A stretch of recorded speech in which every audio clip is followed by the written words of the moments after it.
ఓం శ్రీ గురుభ్యో నమః. అందరికీ నమస్కారం అండి. ఈరోజు మనం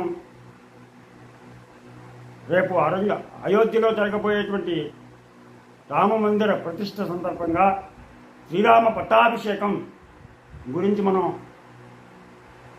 శ్రవణం చేస్తున్నాం. నిన్న కొంతవరకు తెలుసుకున్నాం.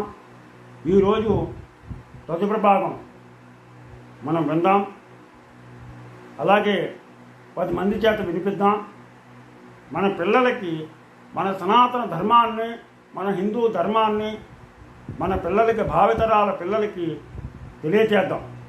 ముందుగా గణేశుడి ప్రార్థన. శుక్లాంబరధరం విష్ణుం శశివర్ణం చతుర్భుజం ప్రసన్నవదనం ధ్యాయేత్ సర్వవిఘ్నోపశాంతయే.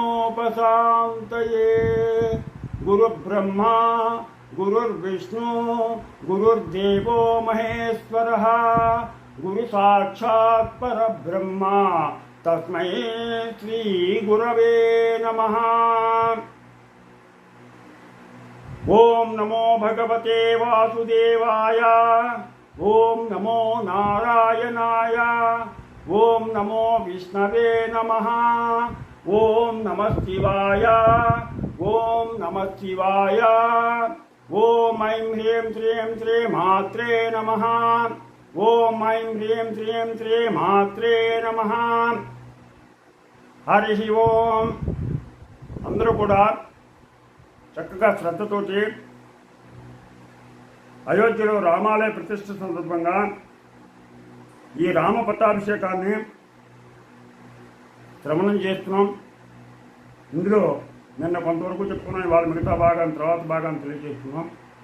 అలాగే రాముడు రథాన్నెక్కి భరతుడు నడుపుతుండగా సపరివారంగా అయోధ్యకు బయలుదేరి వెళ్ళాడు. అలాగే సుగ్రీవుడు ఒక ఏనుగుని ఎక్కి రాముణ్ణి అనుసరించాడు. వానరులందరూ కూడా మనుష్యుల యొక్క రూపాన్ని ధరించి ఏనుగుల మీద బయలుదేరారు. దుందుబులు, శంఖములు ధ్వనిస్తూ ఉండగా రాముడు అయోధ్య నగరానికి బయలుదేరాడు. ముందు కాల్బలము నడుస్తూ ఉంది, వెనకాల రాముని రథం వస్తూ ఉంది. అయోధ్య పురవీధుల గుండా వెళ్తుంటే అయోధ్య ప్రజలందరూ కూడా రాముని నయనానందకరంగా చూస్తున్నారు. చాలా ఎంతో ఆనందంగా. మళ్ళా ఇన్నాళ్ళకి రామయ్యన 14 సంవత్సరాల తర్వాత రామయ్యను చూసాము, చూడగలిగాము అని చెప్పేసి ప్రజలందరూ కూడా తండోపతండాలుగా వీధుల్లోకి వచ్చేసి ఆ రాముడి రథం వంక, ఆ రాముడి దర్శనం కోసం ఎదురు చూస్తూ ఆ రామయ్యను దర్శించుకుంటున్నారు. పౌరులందరూ కూడా అలా దర్శించుకుంటూ జయ జయధ్వానాలు చేస్తున్నారు. జై శ్రీరామ్, జై శ్రీరామ్, జై శ్రీరామ్ అని చెప్పేసి జయ జయధ్వానాలు చేస్తున్నారు. రాముని వెనకాల పౌరులందరూ కూడా నగరానికి బయలుదేరారు. తన చుట్టూ ఉన్నటువంటి మంత్రులు, బ్రాహ్మణులతో రాముడు ఎలా ఉన్నాడంటే ఇంద్రుని వలె ప్రకాశించాడు. ముందు మంగళవాద్యములు, సూర్యనాదములు, వెనుక వందిమాగతుల స్తోత్ర పాఠములు, ఆ వెనుక బ్రాహ్మణులు వేదఘోష, ముఖ్యంగా వేదఘోష వినపడుతుంది. అక్కడ ఆ వేదఘోష ఆ మిన్నుముట్టింది. వేదఘోష ఎక్కడైతే వేదఘోష జరుగుతుందో అక్కడ అన్ని ఋతువులు కూడా సక్రమంగా పనిచేస్తాయి. బ్రాహ్మణుడు ఎక్కడైతే గౌరవింపబడతాడో, ఎక్కడైతే వేదఘోష జరుగుతూ ఉంటుందో ఆ రాజ్యం సస్యశ్యామలంగా ఉంటుంది. అందుకనే బ్రాహ్మణుని పూజించాలి. విద్వాన్ సర్వత్ర పూజ్యతే.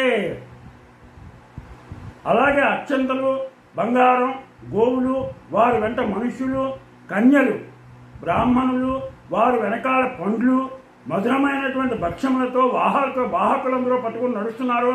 రాముడు తన మంత్రులతో, సుగ్రీవునితో తన స్నేహం గురించి, హనుమంతుడు చేసిన సాహస కృత్యముల గురించి విపులంగా చెప్పాడు.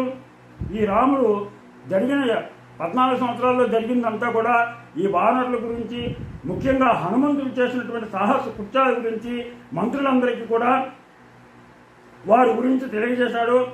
ఈ వానరుల యొక్క మహత్ కార్యములను, సాహస కృత్యములను విని అయోధ్యవాసులందరూ కూడా చాలా ఆశ్చర్యపోయారు. రాముడు తనకి విభీషణునికి జరిగినటువంటి మైత్రిని గురించి కూడా, రావణాసురుడి తమ్ముడైనటువంటి విభీషణుడు చాలా మంచివాడు, ఆ విభీషణుడికి తనకి జరిగినటువంటి స్నేహాల గురించి కూడా వాళ్ళకి తెలియజేశాడు. అలా అన్ని విషయాలు కూడా ముచ్చరించుకుంటూ రాముడు అయోధ్య నగరంలోకి ప్రవేశించాడు. ముందుగా రాముడు తన తండ్రి అయినటువంటి దశరథుడు నివసించినటువంటి మందిరానికి, తన తండ్రి మందిరానికి, దశరథుల మందిరానికి చేరుకున్నాడు. అక్కడ భరతునితో ఇలా చెప్పాడు. ఏమనంటే, భరత, నీవు నా నివాసాన్ని సుగ్రీవుడు ఉండడానికి విడిదిగా ఇవ్వు అన్నాడు. వెంటనే భరతుడు సుగ్రీవుని తీసుకుని పోయి రాముని నివాసంలో ప్రవేశపెట్టాడు. సుగ్రీవుని నివాసంలో శత్రుఘ్నుడు సకల సౌకర్యాలు కల్పించాడు. ఇంకా పట్టాభిషేకానికి కావాల్సినటువంటి ఏర్పాట్లన్నీ కూడా మొదలయ్యాయి. సుగ్రీవుడు 4 వానరులను 4 బంగారు కలశాలతో సిద్ధం చేసి, మీరు వెళ్ళి 4 సముద్రాల నుంచి జలాన్ని తెల్లారేసరికల్లా తీసుకురావాలి అని చెప్పేసి ఆజ్ఞాపించాడు. అలాగే ఆ వానరులు వెంటనే ఆ బంగారు కలశాలతోటి ఆకాశంలోకి వాయు వేగంతో వెళ్ళిపోయారు. తర్వాత జాంబవంతుడు, వేగదర్శి, ఋషభుడు వీళ్ళందరూ కలిసి 500 నదులు జలాన్ని బంగారు కలశాలతో సేకరించారు. అలాగా ఆనాడే సముద్ర జలం, నదుల జలాన్ని ఆ వానరులందరూ కూడా తెల్లారేడుకి సిద్ధం చేశారు. అలాగే ఈ రోజుని ఈ రామ మందిర ప్రతిష్ఠ గురించి అన్ని సముద్రాల జలాలని కూడా సేకరిస్తున్నారు. అందుకని ఇది చాలా బృహత్తరమైనటువంటి కార్యక్రమం. ఆనాడు ఎలా జరుగుతుందో ఈనాడు అలా జరిపించాలి అనేటువంటి ఉద్దేశంతో మన ప్రభుత్వం వాళ్ళు ఏర్పాట్లు చేస్తున్నారు. కుసేనుడు తూర్పు సముద్రం నుండి జలం తీసుకుని వచ్చాడు. ఋషభుడు దక్షిణ సముద్రం నుంచి, గవయుడు పడమర సముద్రం నుంచి, నలుడు ఉత్తర సముద్రం నుంచి జలం తీసుకొచ్చేవారు. అలాగే వానరులు వెళ్ళినటువంటి వాళ్ళు జల కలశాలన్నింటినీ కూడా నదుల నుంచి తెచ్చినటువంటి 500 నదుల నుంచి తెచ్చినటువంటి జల కలశాలని వరుసగా పెట్టారు. ఈ అభిషేకం, దాంతో ఆ రామయ్యకి అభిషేకం చేయాలి. ఆ అభిషేక జలాన్ని సిద్ధంగా ఉందని చెప్పేసి వశిష్ఠుల వారికి తెలియజేశారు.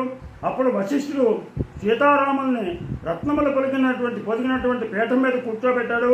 వశిష్ఠుడు, వామదేవుడు, జాబాలి, కాశ్యపుడు, కాత్యాయనుడు, సుయజ్ఞుడు, గౌతముడు, విజయుడు, ఇలాగ 8 మంది మునులు, 8 మంది ఆ ముని పుంగవులు, వాళ్ళందరూ కూడా రామునికి ఈ సముద్ర జలాలతోటి, నదీ జలాలతోటి అభిషేకాన్ని చేశారు. ఎంత అదృష్టంతో చూడండి. ఆ 8 మంది మునులు కూడా చక్కగా సాక్షాత్తు శ్రీమన్నారాయణకి, ఆ రామచంద్ర ప్రభువుకి చక్కగా నదీ జలాలతోటి మంగళ స్నానాలు చేయించారు. ఎంత అదృష్టవంతులు చూడండి. ముందుగా ఋత్విక్కుల చేత, తర్వాత కన్యల చేత, తర్వాత మంత్రుల చేత, యోధుల చేత, దేవతల చేత, లోక పాలకుల చేత కూడా, వీళ్ళ చేత కూడా అభిషేకం చేయించారండి. తర్వాత వీరంతా సముద్ర జలాలతోటి, నదీ జలాలతోటి, ఓషధులు కలిపినటువంటి జలాలతోటి రాముణ్ణి అభిషేకించారు. ఎంత అదృష్టవంతులు, ఎంత అభిషేకం. ఆ రోజున వచ్చినటువంటి వాళ్ళందరూ కూడా, ఆ రోజున ఉన్న వాళ్ళందరూ కూడా ఆ నీటితోటి ఆ రామయ్య తండ్రిని అభిషేకించారు. తరువాత వశిష్ఠుడు బ్రహ్మచేత నిర్మించబడినటువంటి ఒక రత్న ఖచ్చితమైనటువంటి రాజ కిరీటాన్ని సభామధ్యంలో ఒక రత్న పీఠం మీద ఉంచారు. పూర్వం ఈ రత్న కిరీటం ఎక్కడి నుంచి వచ్చిందంటే మను చక్రవర్తి తరువాత వంశ పారంపర్యంగా చక్రవర్తులు ఆ కిరీటాన్ని ధరిస్తూ వచ్చారు. తదుపరి దశరథుని వద్దకు చేరింది. దశరథుని తర్వాత ఇప్పుడు మన రామచంద్రుడికి ఆయన శిరస్సుని ఆ కిరీటం అలంకరించబోతోంది. ఎంత చూసే వాళ్ళ కన్నులు నిజంగా ఎంత అదృష్టవంతులు చూడండి. అటువంటి కిరీటాన్ని ఆ రామచంద్ర ప్రభువుకి అలంకరించడం జరుగుతుంది. తర్వాత వశిష్ఠుడు ఆ రత్న కిరీటాన్ని ముందుగా వేదోక్తముగా రాముని శిరస్సు మీద ఉంచాడు. వశిష్ఠుల వారు ఉంచారు. ఆ కిరీటాన్ని తీసుకెళ్లి రాముని శిరస్సు మీద ఉంచాడు. రాముని శిరస్సు మీద ఉన్నటువంటి ఆ కిరీటం శోభాయమానంగా ప్రకాశిస్తుంది. అసలే అందమైనటువంటి ఆజానుబాహు. ఆ ఆజానుబాహువైనటువంటి ఆ రామచంద్రమూర్తి తలకి, ఆ శిరస్సుకి ఎప్పుడైతే ఆ రత్న కిరీటం అలంకరించబడిందో ఇంకా దేదీప్యమానంగా ఆ స్వామి వెలిగిపోతున్నాడు. చూడడానికి మనకి 2 కళ్ళు కూడా చాలవు, అంతటి వైభవంగా ఉంది ఆ రోజు. శత్రుఘ్నుడు రాజలాంఛనమైనటువంటి ధవల ఛత్రంని పట్టుకుని రాముని పక్కన నిలబడ్డాడు. వానరరాజు సుగ్రీవుడు తెల్లని వింజామరణ పట్టుకున్నాడు. రాక్షసరాజు లంకాతీత అయినటువంటి విభీషణుడు మంకో వింజామరణ పట్టుకున్నాడు. దేవేంద్రుని చేత ఆదేశింపబడినటువంటి వాయుదేవుడు రామునికి బాగా ప్రకాశిస్తున్నటువంటి 100 పద్మముల మాలని, 100 పద్మాలు ఉన్నటువంటి మాలని, ఒక ముక్తాహారాన్ని కానుకగా ఇచ్చాడు వాయుదేవుడు. ఆ పట్టాభిషేక సమయమున దేవతలు గంధర్వులు పాటలు పాడారు. దేవతలు గంధర్వులు ఎంత ఆనందంగా పాడారు చూడండి. అప్సరసలు నాట్యం చేశారు. రాముని పాలనలో భూమి సస్యశ్యామలంగా సంవత్సరానికి 3 పంటలతో, ఫల పుష్పములతో కూడినటువంటి వృక్షములతో ఎంతో శోభాయమానంగా ప్రకాశించింది. కరువు కాటకాలన్నవి లేవు. రాముడి పాలన అంతటి చక్కటి పాలన. అటువంటి పాలనలో చక్కగా ప్రజలందరూ కూడా చాలా సుఖ సంతోషాలతో ఉంటున్నట్ట. తర్వాత 3వ భాగం 3వ రోజు రేపు తెలుసుకుందాం. ఈరోజు మనం అయోధ్యలో జరిగేటువంటి రామ పట్టాభిషేకం సందర్భంగా ఈరోజు రామ మందిర ప్రతిష్ఠ జరుగుతుంది. ఆ ప్రతిష్ఠ సమయంలో మనం ఆనాడు జరిగినటువంటి రామ పట్టాభిషేకాన్ని ఈ రోజుని మనం శ్రవణం చేస్తున్నాం. మనం కూడా ఎంతో అదృష్టవంతులం. ఈ శ్రవణాన్ని ప్రతి ఒక్కళ్ళు కూడా వినండి, 10 మందికి తెలియజేయండి. ఆ రాముల వారి యొక్క సీతారాముల అనుగ్రహానికి పాత్రులు కండి. మీరు మీ కుటుంబం ఆయురారోగ్య ఐశ్వర్యాలతో భోగభాగ్యాలతో విలసిల్లాలని, మీ పిల్లలు సుఖ సంతోషాలతో ఉన్నత అభివృద్ధి చెందాలని కోరుకుంటూ, మీకు నా ఛానల్ కనుక నచ్చినట్లయితే సబ్స్క్రైబ్ చేయమని కోరుతూ, అలాగే లైక్ చేయమని కోరుతూ రాబారు వెంకట ప్రభాకర్.